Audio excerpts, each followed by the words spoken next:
ಹೋರಾಟ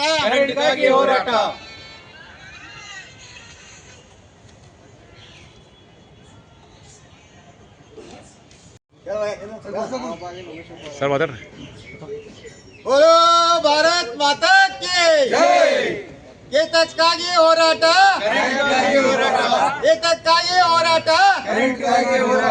ಬಕ್ಷಿಸ್ ಪತ್ರಗಳಿಗೆ ವಿದ್ಯುತ್ ಸಂಪರ್ಕ ನೀಡದಿರುವ ಸರ್ಕಾರಕ್ಕೆ ಮಾನ್ಯ ಮುಖ್ಯಮಂತ್ರಿಗಳ ಆದೇಶಗಳನ್ನು ಗಾಳಿಗೆ ತೂರಿದ ಹೆಸ್ಕಾಂ ಅಧಿಕಾರಿಗಳಿಗೆ ಮಹಾನಗರ ಪಾಲಿಕೆಯಲ್ಲಿ ಕಟ್ಟಡ ಕಟ್ಟಲು ಹಾಗೂ ಮುಕ್ತಾಯ ಪ್ರಮಾಣ ಪತ್ರ ನೀಡದಿರುವ ಸರ್ಕಾರಕ್ಕೆ ವ್ಯವಸ್ಥಾಪಕ ನಿರ್ದೇಶಕರಿಗೆ ಎಲ್ಲಿಯವರೆಗೆ ಹೋರಾಟ. ಇವತ್ತಿನ ದಿವಸ ಮಾನ್ಯ ಜಿಲ್ಲಾಧಿಕಾರಿಗಳ ಮುಖಾಂತರ ಮುಖ್ಯಮಂತ್ರಿ ಸಾಹೇಬರಿಗೆ ಒಂದು ಮನವಿ ಕೊಡಾಕತ್ತಿದ್ದೇವೆ. ಏನಪ್ಪಾ ಅಂತಂದ್ರೆ 2023ರ ಚುನಾವಣೆಯ ಪೂರ್ವ ಸಭೆಗಳಲ್ಲಿ ತಾವುಗಳು ಹೇಳಿದ ಉಚಿತ ಯೋಜನೆಗಳನ್ನು ಸರಿಯಾಗಿ ನೀಡುವ ಕುರಿತು ಹೇಳ್ತೇವೆ. ನಾವೇನಪ್ಪ ಅಂತಂದರೆ ಮೇಲ್ಕಾಣಿಸಿ ವಿಷಯಕ್ಕೆ ಸಂಬಂಧಿಸಿದಂತೆ ಕರ್ನಾಟಕ ಸರ್ಕಾರವು ಚುನಾವಣೆ ಪೂರ್ವದಲ್ಲಿ ಹಲವಾರು ಯೋಜನೆಗಳನ್ನು ನೀಡುತ್ತೇವೆ ಎಂದು ಸಾರ್ವಜನಿಕರ ಮತಗಳನ್ನು ಪಡೆದು ಕಳೆದ 3 ವರ್ಷಗಳಿಂದ ಯಾವುದೂ ತಂಟೆ ತಕರಾರು ಇಲ್ಲದೆ ಯೋಜನೆಗಳನ್ನು ನೀಡುವುದಕ್ಕೆ ಸಾರ್ವಜನಿಕರ ಪರವಾಗಿ ಈ ಸರ್ಕಾರಕ್ಕೆ ತುಂಬ ಧನ್ಯವಾದ ಹೇಳ್ತೇನೆ ಮೊದಲಿಗೆ. ಆಮೇಲೆ ಇತ್ತೀಚೆಗೆ ಹೊಸದಾಗಿ ಮುಖ್ಯಮಂತ್ರಿಗಳು ನೇಮಕವಾದ ಮೇಲೆ ಎಲ್ಲ ಜನರಿಗೆ ಒಂದೊಂದು ರೀತಿಯ ಹಲವಾರು ಸಮಸ್ಯೆಗಳನ್ನು ನೀಡಿ. ಅಂದರೆ ಈ ಉದಾಹರಣೆಗೆ ವಿಧವಾ ವೇತನ, ವೃದ್ಧಾಪ್ಯ ವೇತನ, ಅಂಗವಿಕಲರ ವೇತನ, ಆಮೇಲೆ ಇನ್ನೂ ಹಲವಾರು ರೀತಿಯ ಯೋಜನೆಗಳನ್ನು ಆಯಾ ಸರ್ಕಾರಿ ಕಚೇರಿಗಳಿಗೆ ಅಡ್ಡಾಡಕ್ಕೆ ಹಚ್ಚಿದ್ದಾರೆ ಜನರಿಗೆ. ಆಮ್ಯಾಗ ಅಡ್ಡಾಡೋದು ಬಿಟ್ಟು ಕೊಟ್ಟು ಮೊದಲು ಏನು ಕೊಡ್ತಿದ್ರಿ ಆ ಥರ ಕೊಡ್ರಿ. ಆಮ್ಯಾಗ ನಿಮ್ಮ ಅಧಿಕಾರಿಗಳನ್ನು ಮನೆ ಕಳ್ಸಾಕತ್ತೀರಿ, ಅಲ್ಲಿ ಚೆಕ್ ಮಾಡಿಬಿಟ್ರೆ ಮುಗಿದೋತು. ಆಮ್ಯಾಗ ಇನ್ನು ಎಲ್ಲ ಏನೇ ನಮ್ಮ ಅಂಗವಿಕಲರದಾರೆ, ಇವರೆಲ್ಲರೂ ವೃದ್ಧಾಪ್ಯ ವೇತನರದಾರ, ವಿಧವೆ ವೇತನರದಾರೆ, ಇವರೆಲ್ಲರೂ ಕಚೇರಿಗೆ ಬಂದು ಅಲ್ಲಾಡೋದು ಅದು ತಪ್ಪಿಸ್ಬೇಕಾಗಿತ್ತು. ನಮ್ಮ ಮೊದಲಿಗೆ ಮಾನ್ಯ ಸಾಹೇಬರಿಗೆ ಆ ಒಂದು ಕಟ್ಟುನಿಟ್ಟಿನ ಕ್ರಮ ಜರುಗಿಸ್ಬೇಕಂತ ಹೇಳ್ತೀನಿ. ಆಮ್ಯಾಗ ನಾವು 2 ವಿಷಯ ತೊಗೊಂಡು ಇಲ್ಲಿ ಬಂದಿದ್ದೇವೆ ಸರ್. ಏನಪ್ಪ ಅಂತಂದರೆ ಒಂದು ವಿದ್ಯುತ್ ಸಮಸ್ಯೆ, ಒಂದು ಮಹಾನಗರ ಪಾಲಿಕೆ ಸಮಸ್ಯೆ. ವಿದ್ಯುತ್ ಸಮಸ್ಯೆಯಲ್ಲಿ ಏನು ಹೇಳ್ತಾರಪ್ಪ ಅಂತಂದರೆ ಮಾನ್ಯ ಮುಖ್ಯಮಂತ್ರಿಗಳು ಮೊನ್ನೆ ಒಂದು ಅವರು ಅಧಿಕಾರ ಸ್ವೀಕರಿಸಿದ ಮ್ಯಾಗ ಎಲ್ಲರಿಗೂ ಯಾವ ಮಾದರಿ ಕರೆಂಟ್ ಕೊಡ್ರಿ ಕೇಳಿಸಿಂದ ಎಲ್ಲ ಹೇಳ್ಬಿಟ್ರು. ನಿಮ್ಗೆ ಹೇಳ್ಬೇಕಂದ್ರೆ ಸಾಹೇಬ್ರಿಗೆ ಆಮೇಲೆ ಕಳಿಸ್ತೀರಿ ಇದ್ರ ಬಗ್ಗೆ. ಎಲ್ಲರಿಗೆ ಒಂದು 5-5 ಲಕ್ಷ ಜನರಿಗೆ ಒಂದೊಂದು ಸೈಟ್, ಯಾವ ಸೈಟಿಗೆ ಕೊಡಬೇಕು, ಈ ಸೈಟಿಗೆ ಕೊಡಬೇಕು ಅಂತ ಯಾವುದೇ ಕಂಡೀಷನ್ ಹಾಕಿಲ್ಲ ಮಾನ್ಯ ಮುಖ್ಯಮಂತ್ರಿಗಳು. ಬಟ್ ಹೆಸ್ಕಾಂ ಅಧಿಕಾರಿಗಳು ಮಾತ್ರ ಏನು ಮಾಡ್ತಾರಂತಂದರೆ ನಿಮಗೆ ಗುಂಟಾಕ್ ಮನೆಗೆ ಕೊಡೋದಿಲ್ಲ, ನಾವು ಅದಕ್ಕೆ ಕೊಡೋದಿಲ್ಲ, ಇದಕ್ಕೆ ಕೊಡೋದಿಲ್ಲ ತಿಳಿಸಿಂದ ಹೇಳ್ಕೊತ ಬಿಡ್ತಾರೆ. ಅದಕ್ಕೆ ಈ ಆದೇಶದ ಪ್ರಕಾರ ಹೆಸ್ಕಾಂ ಅಧಿಕಾರಿಗಳಿಗೆ ಒಂದು ಮಾನ್ಯ ಮುಖ್ಯಮಂತ್ರಿಗಳು ಇನ್ನೊಮ್ಮೆ ಇನ್ಸ್ಟ್ರಕ್ಷನ್ ಕೊಡ್ಬೇಕಂತ ಹೇಳಿ ನಾ ಹೇಳ್ತೇನೆ. ಆಮೇಲೆ ಇದ್ರಾಗ ಇನ್ನೊಂದು ಏನಪ್ಪ ಅಂತಂದರೆ ಒಂದು ASD ಅಂತೆ ಒಂದು ತುಂಬಿಕೋದಾಗ್ತಾರೆ ಪ್ರತಿ ವರ್ಷ ಹೆಸ್ಕಾಂ ಕಂಪ್ನಿಯಲ್ಲಿ. ಈಗ ಗೃಹಜ್ಯೋತಿ ಯೋಜನೆ ಬಿಲ್ಕ್ಕಿಂತಲೂ ಆ ASD ಹಣನ ಜಾಸ್ತಿ ಬರಾಗ್ತದೆ ಪ್ರತಿ ವರ್ಷ. ಒಂದು ವರ್ಷಕ್ಕೆ ಒಂದು ತುಂಬೋದಿರ್ತೈತಿ. ಆ ಹೆಡ್ ಏನು ಮಾಡಬೇಕಂತಂದರೆ ಈಗ ಒಂದು ಅಡಿಷನಲ್ ಸೆಕ್ಯೂರಿಟಿ ಡಿಪಾಸಿಟ್ ತುಂಬ್ತಾರೆ ವರ್ಷ. ಅದನ್ನು ಇನಿಷಿಯಲ್ ಸೆಕ್ಯೂರಿಟಿ ಡಿಪಾಸಿಟ್ ಹೆಡ್ನಲ್ಲಿ ತುಂಬಿಸ್ಕೊಂಡ್ರೆ ಈ ASD ಅಂದ್ರೂ ಹಣನ ಬರೋದಿಲ್ಲ ಯಾರಿಗೆ, ಗ್ರಾಹಕರಿಗೆ. ಅದನ್ನು ಒಂದು ಈ ರೀತಿಯಾಗಿ ಒಂದು ಸಾರ್ವಜನಿಕರಿಂದ ಲೂಟಿ ಮಾಡಾಕತ್ತಾರ. ಅದನ್ನೊಂದು ಇದು ಮಾಡ್ಬೇಕಂತ ಹೇಳ್ತೀನಿ. ಆಮ್ಯಾಗ ಸಾರ್ವಜನಿಕರಿಗೆ ತಾತ್ಕಾಲಿಕ ವಿದ್ಯುತ್ ಸ್ಥಾವರ ತೊಗೋತಾರೆ. ಆ ತಾತ್ಕಾಲಿಕ ವಿದ್ಯುತ್ ಸ್ಥಾವರದಲ್ಲಿ ಡಿಪಾಸಿಟ್ಗಳನ್ನು ಜಾಸ್ತಿ ಮಾಡಿದ್ದಾರೆ. ಆ ಡಿಪಾಸಿಟ್ ಮೊದಲು ಹೆಂಗಿತ್ತು ಆ ಟೈಪ್ ಮಾಡ್ಬೇಕಂತ ನಾ ಹೇಳ್ತೀನಿ. ಇಲ್ಲೊಂದು ಕ್ಯಾಲ್ಕುಲೇಷನ್ ಮಾಡಬೇಕು. ಆ ಕ್ಯಾಲ್ಕುಲೇಷನ್ ಮಾಡೋದು ಹಳಿದೇನು ಮಾದರಿ ಐತಿ ಅದನ್ನೇ ಮುಂದುವರಿಸ್ತೇವೆ. ಆಮ್ಯಾಗ ರೈತರ ಪಂಪ್ಸೆಟ್ಗೆ ದಂಡದ 15,000 ರೂಪಾಯಿ ತುಂಬಿಸೋಳಾಗ್ತಾರೆ. ಆ 15,000 ರೂಪಾಯಿ ಹೆಂಗಾಯ್ತಪ್ಪ ಅಂದ್ರೆ ರೈತರ ಪರಿಸ್ಥಿತಿ, ರೈತರು ಮೊದಲೇ ಬರಗಾಲ ಬಿದ್ದಿದೆ, ಕಷ್ಟದಲ್ಲಿದ್ದಾರೆ. ಅವರಿಗೆ ದಂಡವನ್ನು ತುಂಬಿಸ್ಕೊಳ್ಳಾರ್ದ ಡಿಪಾಸಿಟ್ ತುಂಬಿಸ್ಕೊಂಡು ಒಂದು 6 ನಂಬರ್ ಕೊಡ್ಬೇಕಂತ ನಾವು ಆಜ್ಞೆ ಮಾಡ್ತೀವಿ. ಆಮ್ಯಾಗ ರೈತರ ವಿದ್ಯುತ್ ಪರಿವರ್ತಕಗಳ ಇನ್ನು ವಿದ್ಯುತ್ ಪರಿವೀಕ್ಷಕರ ಕಚೇರಿ ಅಂತ ಬರ್ತದೆ ಸರ್ ಇದ್ರ ನಮ್ಮ ಕರ್ನಾಟಕದಲ್ಲಿ. ಆ ಫೀಯನ್ನು ಮೊದಲು 3,100 ರೂಪಾಯಿ ಇತ್ತು, ಈಗ 10,500 ರೂಪಾಯಿ ಏಕಾಏಕಿ ಜಾಸ್ತಿ ಮಾಡಿದ್ದಾರೆ. ಆ 10,500 ರೂಪಾಯಿ ತೆಗೆದ ಒಂದು 3,100 ಮಾಡಬೇಕು, ಒಂದು ಇಲ್ಲಿಗನ ಪೂರ್ತಿ ಮನ್ನಾ ಮಾಡಬೇಕು, ಒಂದು 2ರಾಗ ಮಾಡಬೇಕು. ಆಮೇಲೆ ಇನ್ನೊಂದು ಏನಾಗಿದೆಪ್ಪ ಅಂದರೆ ಆ ಇಲಾಖೆಯಲ್ಲಿ ಒಂದು ಆನ್ಲೈನ್ ಅಪ್ಲಿಕೇಶನ್ ಹಾಕೋತಾರೆ ಸರ್.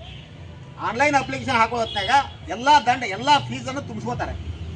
ಆ ಅರ್ಜಿ ರಿಜೆಕ್ಟ್ ಆತ ಹೇಳಿಸಿಂದ ಆ ಪೂರ್ತಿ ಏನು ತುಂಬಿರ್ತಾರೆ ಹಣವನ್ನು ಮುಟ್ಕೊಲ್ ಹಾಕತ್ತಾರೆ. ಆ ಕೆಲಸ ಆಗಬಾರ್ದು. ಆ ಅರ್ಜಿ ಕಂಟಿನ್ಯೂಸ್ ಅದು ಕೆಲಸ ಮುಗಿಯೋವರೆಗೆ ಇರಬೇಕು. ಇದ್ದ ಕೆಲಸ ಆಗದೇ ಇದ್ದರೆ ನಿಮ್ಮ ಫೀಸ್ ಎಷ್ಟೇ ಐತಿ ಆ ಫೀಸನ್ನು ಬಿಟ್ಟು ಉಳ್ಕಿದ ಹಣ ಅವ್ರಿಗೆ ವಾಪಸ್ ಕೊಡ್ಬೇಕಂತ ನಾ ಆಗ್ರಹ ಮಾಡ್ತೀನಿ ಸರ್ಕಾರ. ಆಮ್ಯಾಗ ಕೆಲವು ವಿದ್ಯುತ್ ಅಧಿಕಾರಿಗಳ ಸಿಗ್ನೇಚರನ್ನು ಡಿಜಿಟಲೀಕರಣ, ಈಗ ಮಾನ್ಯ ನಿಮ್ಮ ತಹಸೀಲ್ದಾರ್ ಆಫೀಸ್ ಇರ್ಬೋದು, ಡಿ ಸಿ ಆಫೀಸ್ ಇರ್ಬೋದು, ಇವೆಲ್ಲ ಸಿಗ್ನೇಚರ್ ಮ್ಯಾಗ ಹೊಟ್ಟಿದ್ದಾರೆ. ಬಟ್ ನಮ್ಮಲ್ಲಿ ಏನಿದೆಯಪ್ಪ ಅಂದರೆ ಎಸ್ಕಾಂ ಇಲಾಖೆಯಲ್ಲಿ ಇನ್ನೂ ಅದನ್ನು ಅಳವಡಿಸ್ತಾ ಇಲ್ಲ. ಅದನ್ನು ಅಳವಡಿಸ್ಬೇಕಂತ ಹೇಳ್ತೇನೆ. ಆಮ್ಯಾಗ 2024 ಡಿಸೆಂಬರ್ದಿಂದ ಏನು ಹೊಸದಾಗಿ ಕರೆಂಟ್ ಕೊಟ್ಟಿದ್ದಾರೆ ಅವರಿಗೆ ಗೃಹಜ್ಯೋತಿ ಅಪ್ಲಿಕೇಶನ್ದಲ್ಲಿ ಅಲೌಡ್ ಮಾಡ್ತಾ ಇಲ್ಲ. ಅದನ್ನೇ ಅಲೌಡ್ ಮಾಡ್ಬೇಕಂತ ನಾನು ಹೇಳ್ತೀನಿ ಜವಾಬ್ದಾರಿ. ಆಮೇಲೆ ಇನ್ನು ಗೃಹಜ್ಯೋತಿ ಯೋಜನೆಗೆ ಒಂದು ಸರಾಸರಿ ಅಂತ ಹೋದಕ್ಕೆ ವರ್ಷ ಅಂದ್ರೆ ಒಂದು ಫಿಕ್ಸ್ ಮಾಡ್ಕೊಂಡ್ಬಿಟ್ಟಾರೆ. ಸರ್ಕಾರ ಏನು ಬಂದಿದೆ ಅವತ್ತಿನ ಏನು ಕೊಡಕತ್ತಾರೆ 2022-23 ಸರಾಸರಿ ಏನೈತಿ ಅದನ್ನ ಕಂಟಿನ್ಯೂ ಮಾಡ್ಕೊಂಡು ಹೊಂಟಿದ್ದಾರೆ. ಈ 2022-23 ಇತ್ತು, ಈ 23-24 ಬಂತಲ್ಲ ಒಂದು ಚೇಂಜ್ ಮಾಡಬೇಕು. ಅದನ್ನು ಚೇಂಜ್ ಮಾಡಿದರೆ ಒಂದು ಅನುಕೂಲ ಆಗೋದು ಅಂತ ಹೇಳ್ತೀನಿ. ಆಮೇಲೆ ಇನ್ನೂ ಒಂದು ಏನಪ್ಪ ಅಂದ್ರೆ ಇನ್ನು ಮಹಾನಗರ ಪಾಲಿಕೆ ಈ ಸ್ವತ್ತು ಪಾನಿಯನ್ನು ಬೇಗನೆ ಸಾರ್ವಜನಿಕರಿಗೆ ಸಿಗುವಾಗ ಮಾಡ್ಬೇಕಂತ. ಅಲ್ಲೇ ಪಾಳೆ ಹಚ್ಚಿದ್ರು ಸಿಗಲ್ಲ, 6 ತಿಂಗಳು ವರ್ಷಗಟ್ಟಲೆ ಅಡ್ಡಾಡಿದ್ರು ಈ ಪಾನಿ ಸುತ್ತು ಸಿಗುವುದಿಲ್ಲ. ಆಮ್ಯಾಗ ಬಿಲ್ಡಿಂಗ್ ಕಟ್ಲಕ್ಕ ಪರ್ಮಿಷನು, ಆಮ್ಯಾಗ ಮುಕ್ತಾಯ ಪ್ರಮಾಣ ಪತ್ರ ಇವೆಲ್ಲ ಸಿಗಬೇಕಂದ್ರೆ ವರ್ಷಗಟ್ಟಲೆಯಲ್ಲಿ ಅಡ್ಡಾಡೋದಾಗಿದೆ. ಅದನ್ನ ಒಂದು ಸ್ವಲ್ಪ ಜಲ್ದಿ ಸಿಗಂಗೆ ವ್ಯವಸ್ಥೆ ಮಾಡ್ಬೇಕಂತ ಹೇಳ್ತೀನಿ. ಆಮ್ಯಾಗ ಇನ್ನೊಂದು ಏನಪ್ಪ ಅಂತಂದರೆ ಈ ಕೂಡಿಗೆಯಿಂದ ಪುಣೆಗೆ 765 ಲೈನ್ ಹೋಗ್ತಾ ಇದೆ. ಬಸವನ ಬಾಗೇಡಿ ಮತಕ್ಷೇತ್ರ ಇರ್ಬೋದು, ಬಬಲೇಶ್ವರ ಮತಕ್ಷೇತ್ರದಲ್ಲಿ ಹಾದು ಹೋಗುತ್ತಿರುವ ಟವರ್ ಅಳವಡಿಸಲು ವಿಜಯಪುರ ಜಿಲ್ಲಾಡಳಿತ ಅದಾನಿ ಕಂಪನಿಗೆ ನೆರವಿಗೆ ಬರೋದು ನಾವು ಆಜ್ಞೆ ಮಾಡ್ತೀವಿ. ಯಾಕಪ್ಪ ಅಂತಂದರೆ ಅಲ್ಲಿ ನಮಗೆ ಯಾವುದೇ ಸೆಕ್ಯೂರಿಟಿ ಇಲ್ಲದ ಕೆಲಸ ಆಗ್ತದೆ. ಆಗ ರೈತರಿಗೆ ಏನು ಪರಿಹಾರ ಕೊಡಾಕತ್ತಾರ ಆ ಪರಿಹಾರ ಸರಿಯಾಗಿ ಸಿಗಾಕತ್ತಿಲ್ಲ. ಒಬ್ರಿಗೊಂದು ಆಗತೈತಿ. ಅದನ್ನು ಸರಿಯಾಗಿ ಪಡಿಸಿದ್ರೆ ಅಂದರೆ ನಮ್ಗೆ ಯಾವುದೇ ನಿಮ್ಮದು ಅಲ್ಲಿ ಭದ್ರತೆ ಬೇಕಾಗಿಲ್ಲ, ಏನೂ ಬೇಕಾಗಿಲ್ಲ. ಆ ಕಂಪ್ನಿಯವ್ರು ತಾವೇ ಮಾಡ್ಕೊಂಡು ಹೋಗ್ತಾರೆ. ಆ ಒಂದು ವಿಚಾರ ಹೇಳ್ತೀನಿ. ಆಮ್ಯಾಗ ಈ ಏನು ಮೇಲೆ ನಾವು ಹೇಳಕತ್ತೇವಿ ಈ ಹೇಳಿದ ಕೆಲಸಗಳು ಒಂದು ವೇಳೆ ನಾವು ಬರೀ ಮನವಿ ಕೊಡೋದು ಹೋಗೋದು ಇದಾಗೈತಿ. ಆಗಲಿಕ್ಕಪ್ಪ ಅಂತಂದರೆ ನಾವು 16ರಿಂದ ಒಂದೇನು ನಮ್ಮದು ಡಿಸೆಂಬರ್ 31 ಒಳಗಡೆ ಒಂದು ದೊಡ್ಡ ರೀತಿಯ ಹೋರಾಟ ಹಮ್ಮಿಕೊಳ್ಳೋಕೆ ಮಾಡಿರ್ತೀವಿ. ಒಂದು ಇಲ್ಲಿ ಮಾಡೋದ ಬಿಜಾಪುರ ಮಾಡೋದಾದ್ರೆ ಬಿಜಾಪುರ ಮಾಡ್ತೀವಿ. ಇಲ್ಲಪ್ಪ ಅಂತಂದರೆ ಹುಬ್ಬಳ್ಳಿಯಲ್ಲಿ ಒಂದು ಹೆಸ್ಕಾಂ ಕಚೇರಿ ಇದೆ, ಇದರ ಹೆಸ್ಕಾಂ ಕಚೇರಿ ಮುಂದೆ ಮಾಡ್ಬೇಕಂತ ನಮ್ಮ ಲೆಕ್ಕ. ಈ 2ರಲ್ಲಿ ಒಂದು ಮಾಡ್ತೀವಿ. ಇದನ್ನು ಮಾನ್ಯ ADC ಸಾಹೇಬ್ರ ಮುಖಾಂತರ ಒಂದು ಸರ್ಕಾರಕ್ಕೆ ಒಂದು ಇದು ಕೊಡ್ತೀವಿ. ಅದ್ರ ಸರ್ಕಾರದವರು ಒಂದು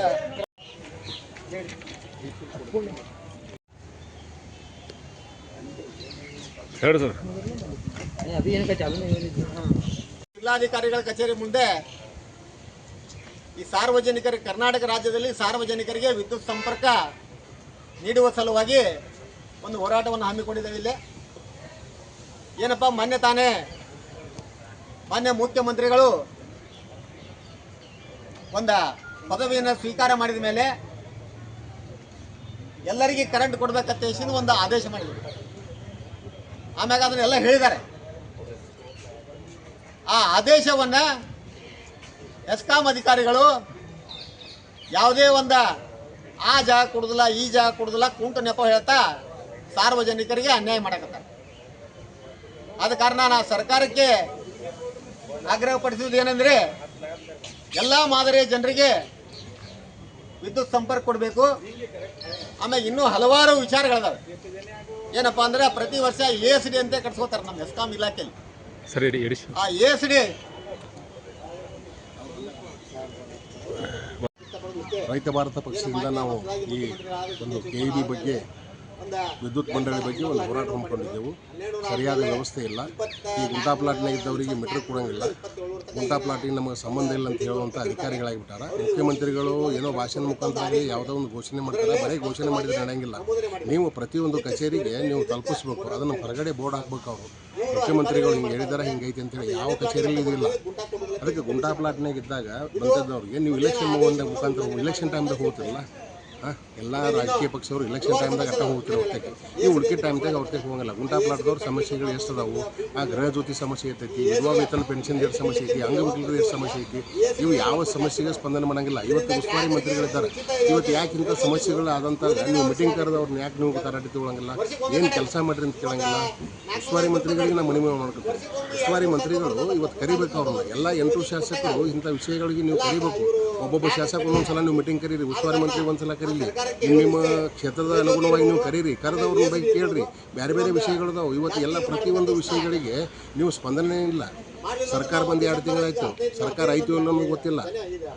ಮುಖ್ಯಮಂತ್ರಿ ಮುಂಜಾನೆ ಮಾತಾಡೋದು ಬೇರೆ, ಸಂಜೆ ಮಾತಾಡೋದು ಬೇರೆ.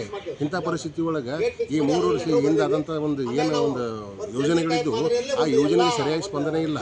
ಇವತ್ತೆಲ್ಲ ಪೆನ್ಷನ್ ಸಂಬಂಧ ಮುದುಕಿಯರೆಲ್ಲ ಬರ್ಲಾಕತ್ತಾರೆ, ವಯಸ್ಸಾದ ಮುದುಕಿಯರು ವಿಧವೆ ಬರ್ತಾರೆ. ಇವತ್ತು ಅಂಗವಿಕಲರು ಪೆನ್ಷನ್ ಎಲ್ಲ ಕಟ್ ಮಾಡಿದ್ರೆ 3-4 ತಿಂಗಳು ಪೆನ್ಷನ್ ಇಲ್ಲ ಅವರಿಗೆ. ಇಂಥ ಎಲ್ಲ ಸಮಸ್ಯೆಗಳಿಗೆ ಸ್ಪಂದನೆ ಮಾಡ್ಬೇಕಂತ ನಾನು ಅವ್ರಲ್ಲಿ ವಿನಂತಿ ಮಾಡ್ಕೊತೀನಿ.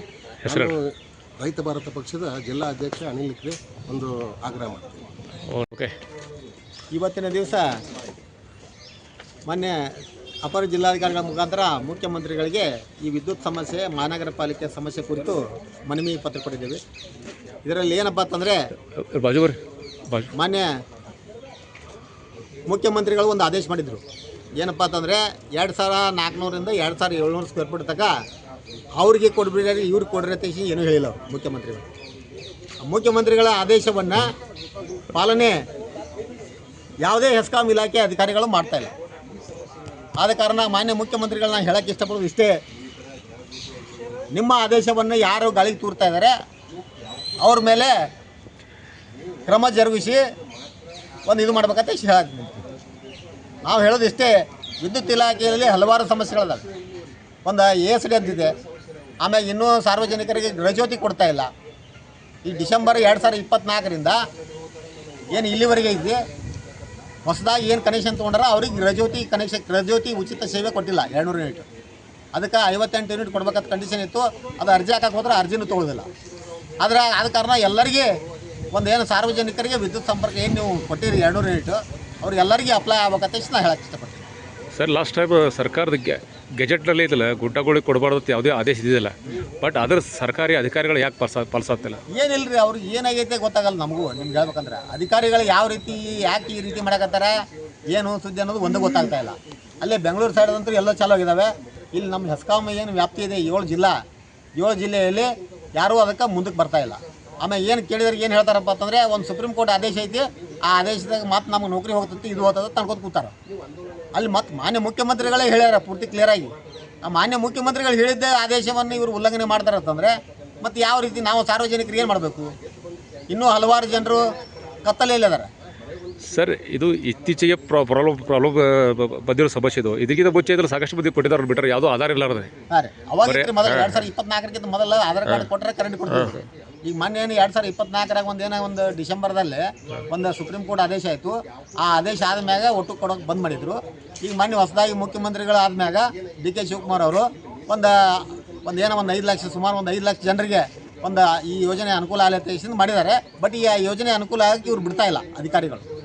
ಆದ ಕಾರಣ ಅಧಿಕಾರಿಗಳೆಲ್ಲ ನಾವು ವಿನಂತಿ ಮಾಡ್ಕೊಳ್ಳೋದು ಇಷ್ಟೇ, ಮಾನ್ಯ ಮುಖ್ಯಮಂತ್ರಿಗಳು ಏನು ಹೇಳಿದ್ದಾರೆ ಆ ಹೇಳಿದಿರೋ ಒಂದು ಆದೇಶವನ್ನು ಪಾಲನೆ ಮಾಡ್ರಿ ಅಂತ ನಾನು ಹೇಳಕ್ಕೆ ಇಷ್ಟಪಡ್ತೀನಿ.